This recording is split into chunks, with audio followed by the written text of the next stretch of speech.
로마서 강의 13번째 마지막 강해입니다.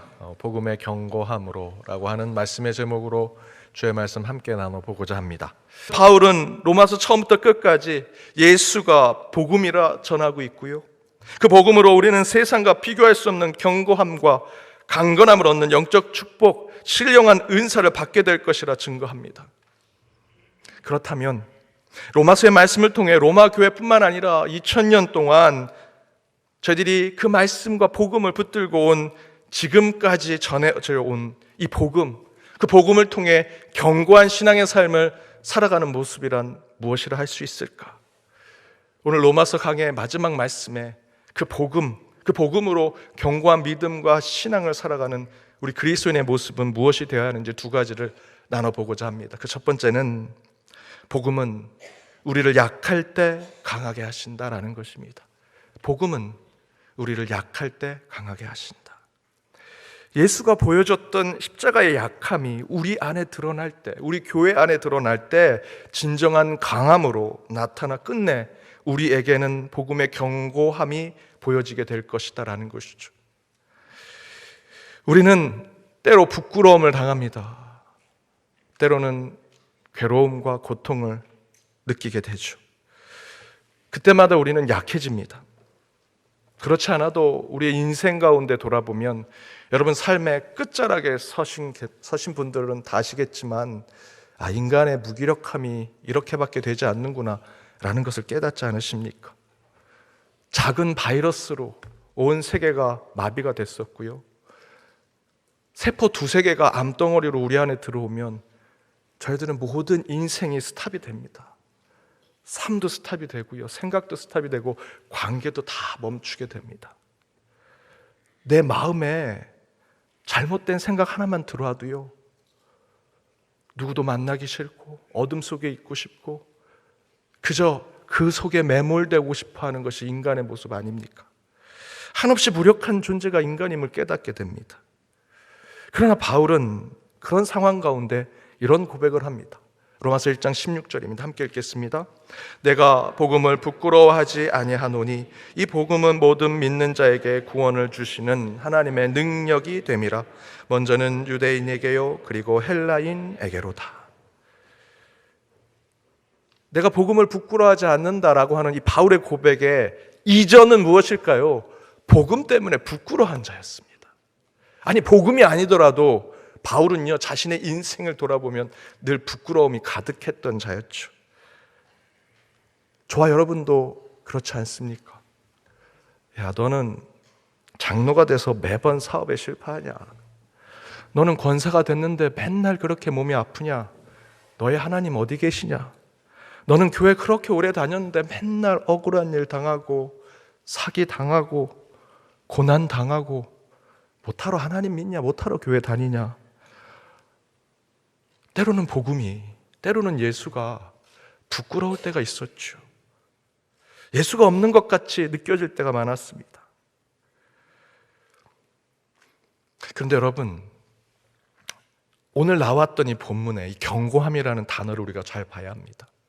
1장 11절에 신령한 은사로 경고케 한다라는 표현이 나오죠.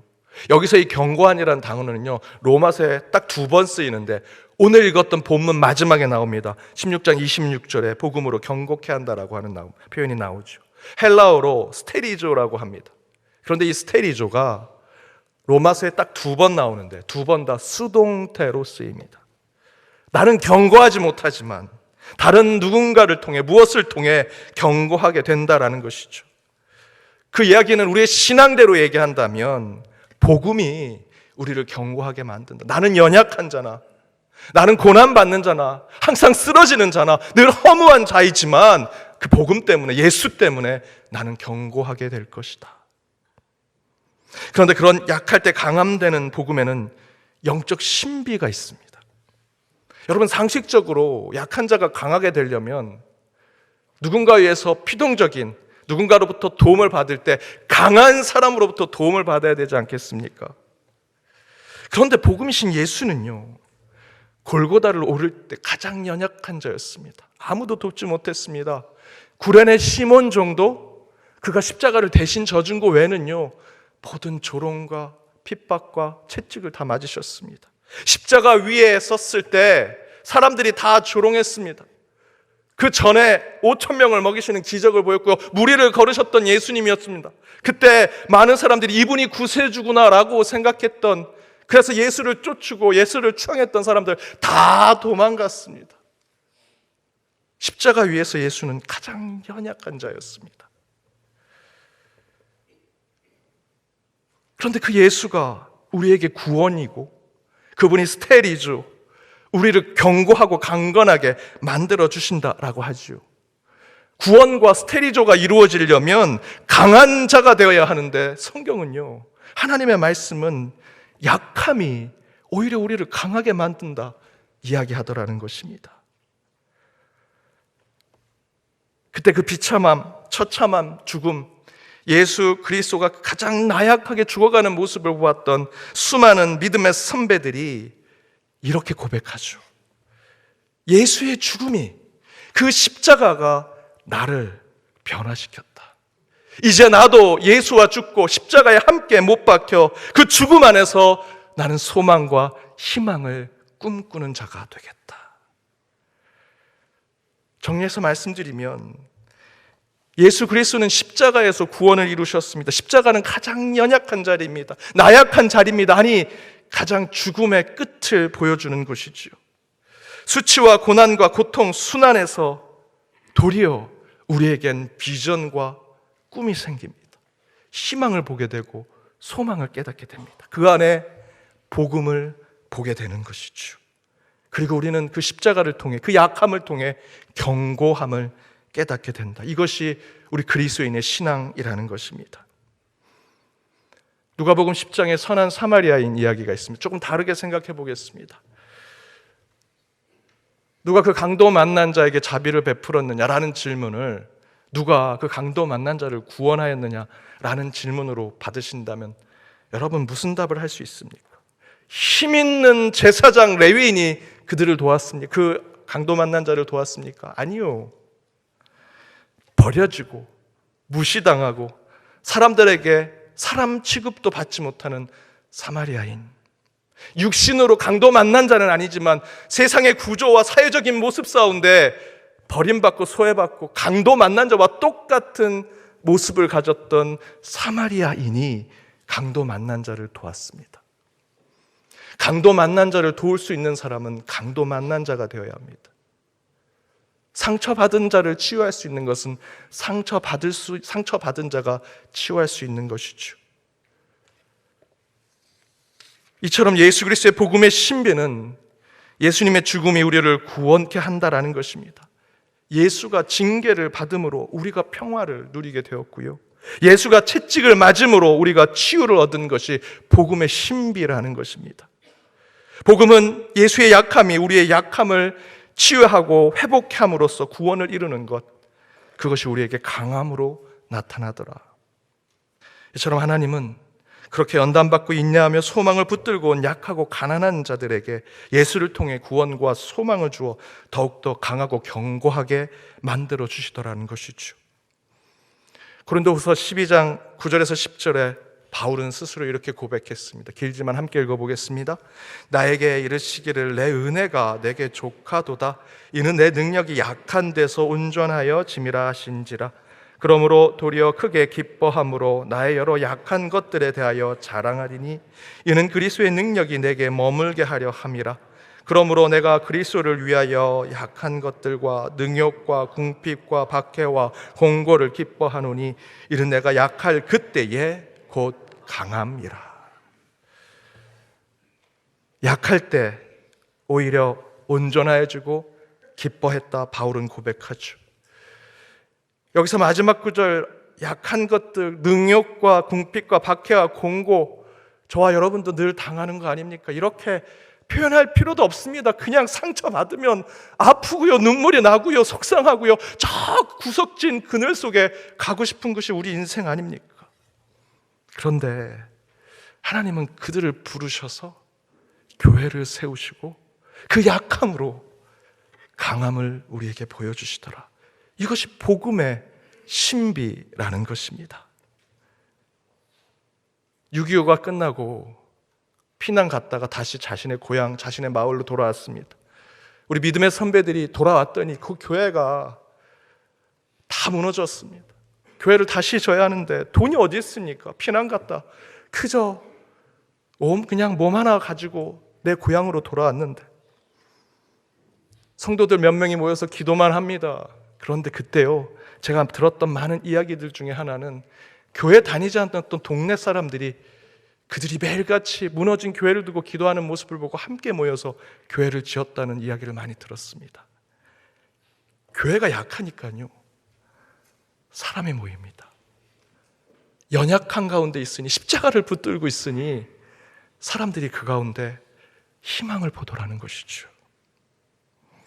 오늘 한 구절 말씀만 함께 나누고 저희들이 첫 번째 마치고자 합니다. 시편 46편 10절입니다. 우리 함께 읽어보겠습니다.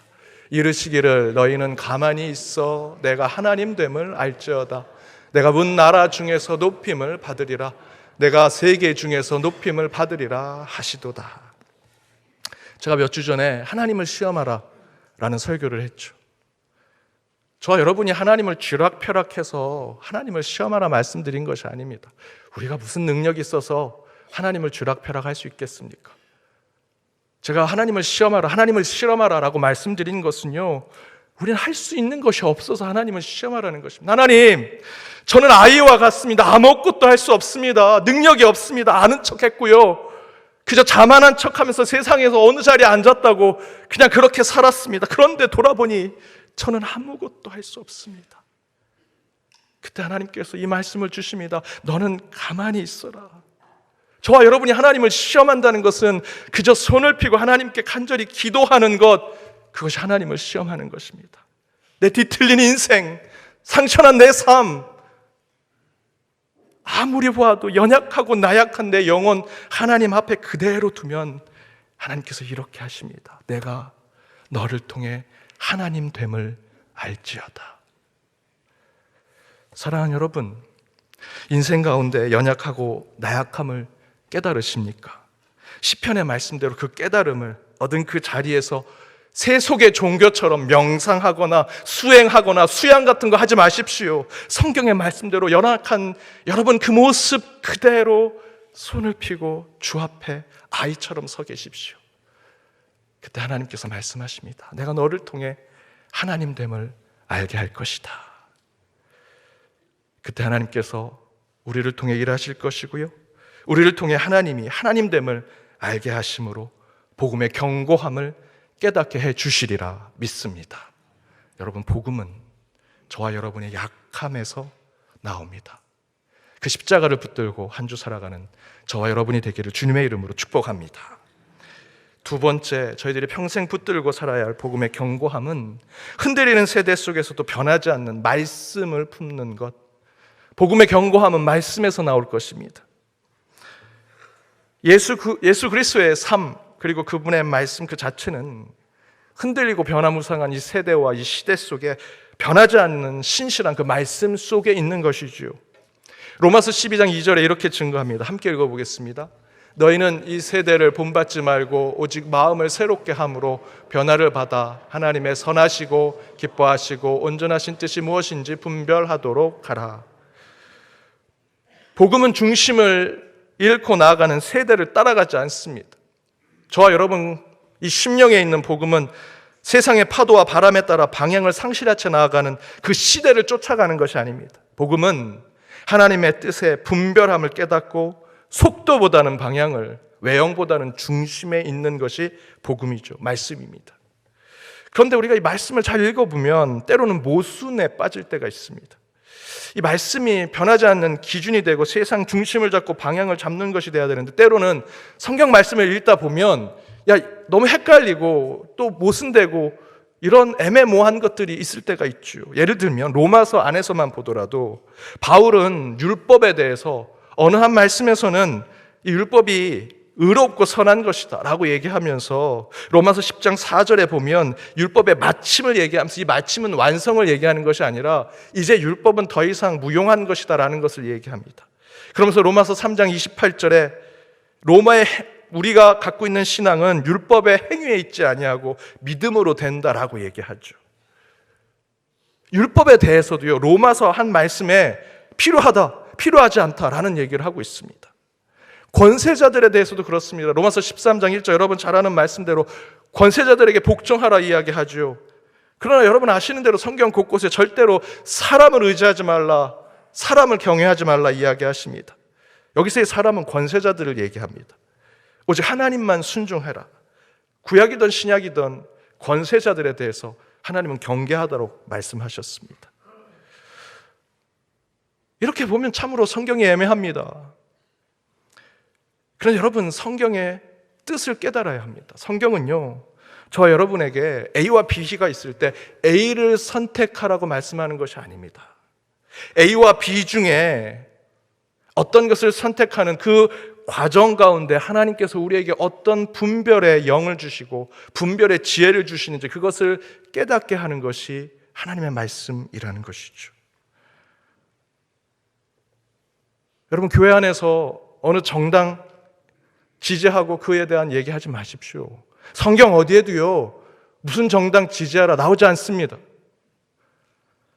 어느 분이 차 살 때, 목사님, 제가 차를 바꾸려고 하는데 무슨 차를 사야 될지 어느 성경을 좀 봐야 될까요? 이런 질문 하지 마십시오. 성경에 무슨 차 사는 거 나오지 않습니다. 알아서 좋은 차 색깔 골라서 사십시오. AI 시대에 챗 GPT 사용합니다. 목사님, 저 시험 보는데 챗 GPT 사용할까요 말까요? 네가 알아서 해라. 그럼 성경에 그런 거 없어. 여러분, 성경은요, 어떤 시대, 어떤 흐름이든 하나님의 눈으로 그것을 어떻게 결정할지를 선택하는 과정을 분별하게 하는 것이 하나님의 말씀입니다.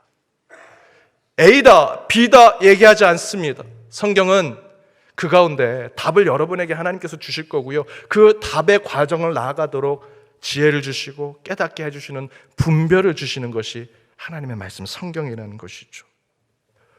복은 그 자체이신 예수가 우리의 신앙을 경고케 해서 말씀을 주시는 것은 로마서 12장 2절의 말씀대로 그 안에 기준이 있는데요, 그 기준은 이것입니다. 하나님의 선하시고 기뻐하시고 온전하신 뜻이 무엇인지 분별하는 것, 곧 하나님의 선, 하나님의 기뻐하심, 하나님의 온전하신 것. 따라서 여러분, 분별하는 신앙을 사셔야 합니다. 시대를 분별하고 세대를 분별하고 지금 우리가 살아가는 이 세상에 오늘 주신 이 말씀이 내가 이 말씀으로 세상에 어떻게 살아갈지, 오늘 성경을 읽고 오늘 큐티하고 버스를 타고 갈까 지하철을 타고 갈까 그런 결정을 하는 게 아니고요, 오늘 하루 살아갈 때 하나님이 선하시고 기뻐하시고 온전하신 것이 무엇인지를 살아낸 그 분별을 갖는 것, 그래서 여러분 말씀을 읽고 큐티하시는 것입니다.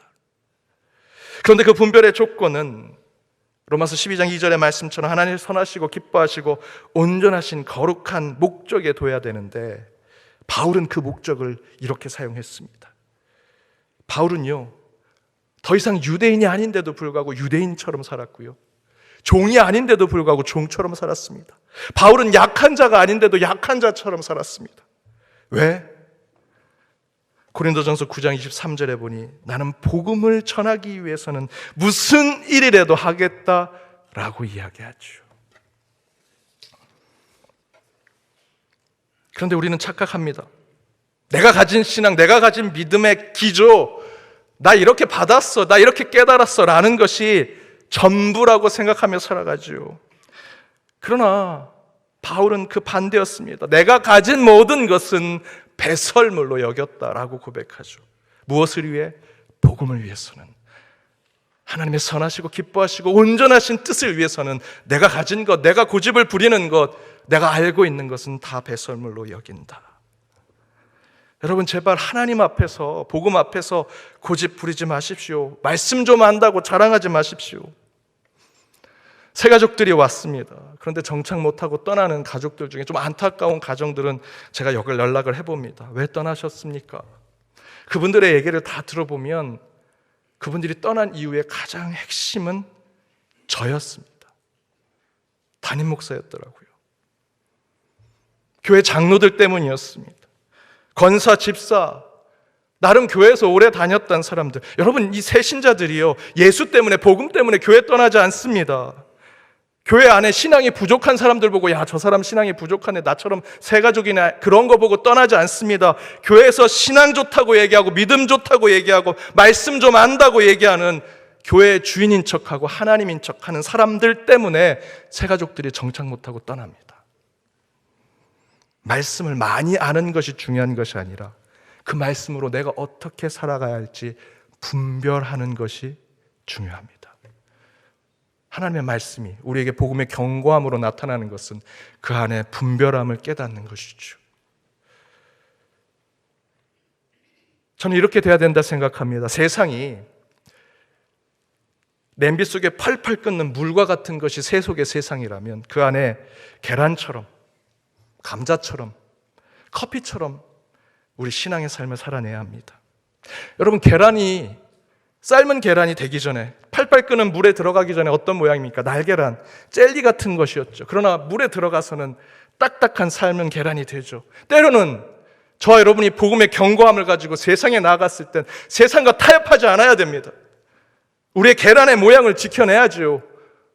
타협하지 않고 물과 섞이지 않는 삶은 계란의 모양이 돼야 됩니다. 하지만 때로는 감자처럼 돼야 됩니다. 팔팔 끓는 그 물 속에 감자가 들어가면 처음엔 감자 먹을 수 없습니다. 딱딱하죠. 그러나 물에 끓이는 삶은 감자는요, 으깨질 수 있습니다. 먹을 수 있게 되죠. 저와 여러분의 신앙과 믿음이 세상에 들어갔을 때 때로는 그 세상과 섞일 줄 알아야 됩니다. 우리 안에 그 세상이 들어와 때로는 으깨지고 낮아지고 연약해져서 그들과 함께 어울릴 수 있는 모습을 가져야 합니다. 또한 커피와 같은 신앙을 가져야 합니다.